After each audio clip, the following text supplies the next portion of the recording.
স্ত্রী স্বামীকে নাম ধরে ডাকতে পারবে কিনা?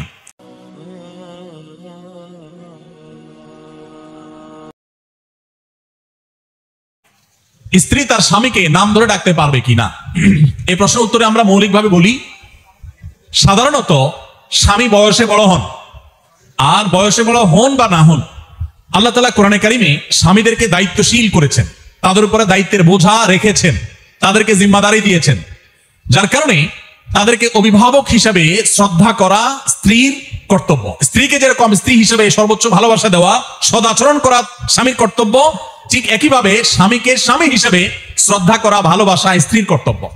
অনেক মা বোন আছেন যারা ৫ ওয়াক্ত নামাজ পড়েন, বোরকাও পরেন, হাত মোজা পা মোজা অনেক সময় মেনটেন করেন, মাশাআল্লাহ অন্যান্য অনেক নেক আমল করেন, কিন্তু স্বামীর সাথে বেয়াদবি করেন, কথায় কথায় তর্ক করেন, কোনো মানুষ মনে করেন না, তার 2 পয়সার কোনো দাম বইয়ের কাছে নাই।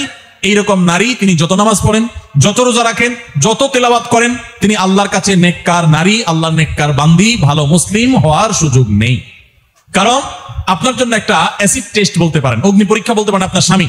লোকটা স্বামী হওয়ার কারণে আপনি তাকে রেসপেক্ট করতে বাধ্য, আপনি তাকে শ্রদ্ধা করতে বাধ্য। দেখুন, আমাদের এই কথা নিয়ে ওই তথাকথিত নারীবাদীরা, সেকুলাররা, ইসলাম প্রতি বিদ্বেষ রাখেন অথবা ইসলাম সম্পর্কে সঠিক ধারণা রাখেন না, আমাদের সেই সমস্ত বন্ধুরা অনেক সময় ট্রল করেন, হাস্যরস করেন, যে দেখেন হুজুররা এমন ওয়াজ করে যে মহিলারা যেন সব সোজা থাকে, মহিলারা যেন সব স্বামীর সাথে আপনার একেবারে বিড়াল হয়ে থাকে, কোন প্রকার শক্ত কথা না বলে এই হুজুররা শুধু মহিলাদের বিরুদ্ধে ওয়াজ করে, এমন ভাবে তারা অনেক সময় উপস্থাপন করে। তাদের এই ভুল উপস্থাপনটা, এটা আমাদের বোনরা তখন বুঝতে পারেন যখন সব হারিয়ে ফেলে। ডক্টর আব্দুল্লাহ জাহাঙ্গীর রহমাতুল্লাহ আলাইহি একটা কথা বলতেন যে আমাদের বোনরা যখন স্বামীর সাথে মনোমালিন্য হয়, ঝামেলা তৈরি হয়, কোরআন তাদেরকে, হাদিস তাদেরকে, ওলামায়ে কেরাম তাদেরকে নির্দেশ করেন যে আপনি সবর করুন, উভয় পক্ষের মুরব্বীদেরকে দিয়ে দেন দরবার করে, সালিশি করে, মিটমাট করে সমস্যার সমাধানের চেষ্টা করুন, ধৈর্য ধারণ করার চেষ্টা করুন। একান্ত উপায় হলে তো বিচ্ছেদের পথ আছেই শেষ ভরসা, কিন্তু তার আগের স্টেপগুলো আপনি একটা একটা করে অবলম্বন করুন। ইসলাম সেটা বলে, এমনকি পুরুষদেরকে কোরআন পরিষ্কার করে বলেছে যে যদি মনোমালিন্য হয় স্বামী স্ত্রীর মধ্যে, 4টি স্টেপের কথা আল্লাহ বলেছেন, এই স্টেপগুলো একটা একটা করে যাওয়া হবে, না গেলে শেষে এসে বিচ্ছেদের পথে যেতে হবে, শুরুতে বিচ্ছেদের দিকে যাওয়া যাবে না। আর তথাকথিত এই নারীবাদী এবং সেকুলাররা আমাদের এইরকম বোনদেরকে শুরুতেই উস্কে দেয়, স্বামীর সাথে গন্ডগোল হলে বলে আরে তুমি রাখো, একটা চাকরি করো, নিজের পায়ে দাঁড়াও, কেন তার উপরে ডিপেন্ড থাকতে হবে, কেন তার কথা উঠবস করতে হবে, ফুসলে আমার এই বোনটাকে উস্কে দেয়। উস্কে দিলে আমার এই বোন না বুঝে হুটহাট করে যদি বিচ্ছেদের উদ্যোগ নেয়, বিচ্ছেদ হয়ে যায়, এরপরে অনেক মেয়েদের এরকম পরিস্থিতিতে বিচ্ছেদ পরবর্তী রিভিউ, তাদের পরবর্তী সময়ের অনুভূতি আপনারাও পড়েছেন, আমি বহু অনুভূতি সোশ্যাল মিডিয়ার কল্যাণে পড়েছি, তাদের লেখা দেখেছি, পড়েছি।